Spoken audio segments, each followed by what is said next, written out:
Morning to all of you. आज हम लोग पुस्तक से पार्ट 9 का रिवीजन करेंगे। पार्ट 9 में पेज 75 पर प्रश्नोत्तर है। इसको देखिए। कहानी से आगे नीचे कहानी में आए कुछ शब्द लिखे हैं। कक्षा में 4-4 के समूह में एक एक चीज के बारे में पता करो। स्वतंत्रता का अर्थ है आज़ादी। सत्याग्रह का अर्थ है उपवास रखकर कानून का विरोध करना या सरकार का विरोध करना।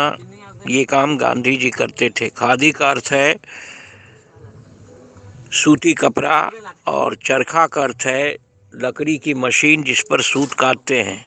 तुम इस काम में अपने दोस्तों से, बड़ों से, शब्दकोश या पुस्तकालय से सहायता ले सकते हो। जानकारी इकट्ठा करने के बाद कक्षा में इसके बारे में बताओ। आप इसके बारे में जान गए कि स्वतंत्रता का मतलब आज़ादी, सत्याग्रह का मतलब भूखा रहकर गलत कानून का विरोध करना, खादी मतलब सूती कपड़ा और चरखा मतलब लकड़ी की मशीन जिस पर सूत काटते हैं, इसका उपयोग गांधी जी करते थे। और स्वतंत्रता की लड़ाई भी गांधी जी ने छेड़ी थी और सत्याग्रह आंदोलन भी उन्होंने ही चलाया था। उसके बाद है आगे की कहानी। गांधी जी ने धनी से कहा, क्या तुम आश्रम में ही रहकर मेरे लिए बिन्नी की देखभाल करोगे? धनी ने गांधी जी की बात मान ली। जब गांधी जी दांडी यात्रा से लौटे होंगे तब आश्रम में क्या क्या हुआ होगा। आगे की कहानी सोच कर लिखो। आपको सोच कर बताना है कि जब गांधी जी यात्रा पूरी करके लौटे होंगे तो सबसे पहले आश्रम वासियों ने खुशी मनाई होगी इस बात की कि गांधी जी की जीत हुई थी और अंग्रेजों को झुकना पड़ा था, नमक कानून हटा लिया गया था। उसके बाद फिर गांधी जी कमज़ोर हो गए होंगे। उनके खाने पीने की और दूध पीने की, फल खाने की व्यवस्था की गई होगी। उनके स्वास्थ्य का ध्यान रखा गया होगा। इस तरह से लोगों ने अपने विचार व्यक्त किए होंगे।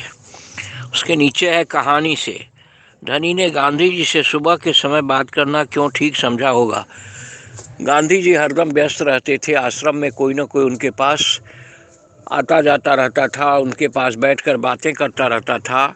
लेकिन सुबह गांधी जी आश्रम में टहलते थे और वो अकेले रहते थे, खाली रहते थे। इसलिए धनी ने सोचा कि सुबह ही गांधी जी से बात करना अच्छा रहेगा।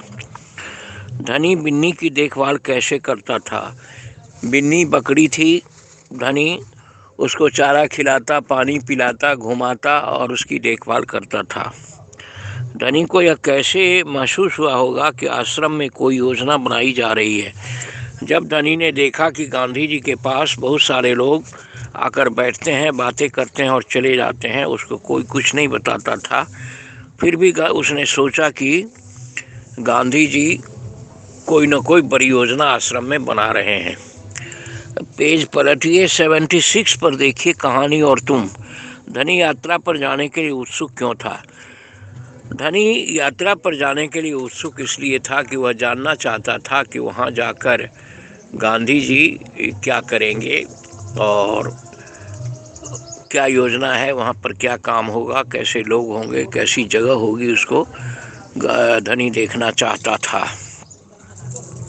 अगर तुम धनी की जगह होते तो क्या तुम यात्रा पर जाने को जिद करते? क्यों? अगर हम धनी की जगह होते तो हम भी यात्रा पर जाने की जिद करते, क्योंकि हम भी जानना चाहते कि वहां जाकर गांधी जी और उनके साथी क्या करेंगे। क्या तुम गांधी जी के तर्क से सहमत हो? क्यों? हम गांधी जी के तर्क से पूरा सहमत हैं, क्योंकि गांधी जी ने कहा धनी को कि तुम बकरी की देखभाल करना। अगर धनी चला जाएगा तो बकरी की देखभाल कौन कौन करेगा और बकरी भूखे प्यासे कैसे रहेगी। ताकत के लिए गांधी जी ने कहा, जब मैं वापस आऊंगा तो मुझे खूब सारा दूध पीना पड़ेगा जिससे कि मेरी ताकत लौट आए। बताओ, खूब सारी ताकत और अच्छी सेहत के लिए तुम क्या क्या खाओगे पियोगे। नीचे जो चीज़ें हैं, चटपटी अंकुरित दाल ताकत के लिए अच्छा है। गर्म समोसे अच्छा नहीं है। करारे गोलगप्पे भी अच्छे नहीं होते हैं। कुरकुरी मक्का की रोटी अच्छी होती है, खुशबूदार दाल अच्छी होती है, मसालेदार अचार अच्छा नहीं होता। मीठा दूध अच्छा होता है, रसीला आम भी अच्छा होता है, गर्मा गर्म साग भी अच्छा होता है, ठंडी आइसक्रीम अच्छी नहीं होती, रंग बिरंगी टॉफ़ी भी अच्छी नहीं होती, ठंडा शरबत अच्छा होता है। इस तरह से आप खाने पीने के लिए अच्छी चीज़ों का इस्तेमाल करेंगे। अब आपको जो है ये 75 और 76 पेज 75 और 76 चैप्टर 9 का पूरा हुआ। इसको आप बढ़िया से याद कर लेंगे, दोहरा लेंगे। वैसे इसको आप पहले भी पढ़ गए। आप जितनी बार चैप्टर को पढ़ेंगे उतनी बार आपको नई नई बातें समझ में आएगी। धन्यवाद।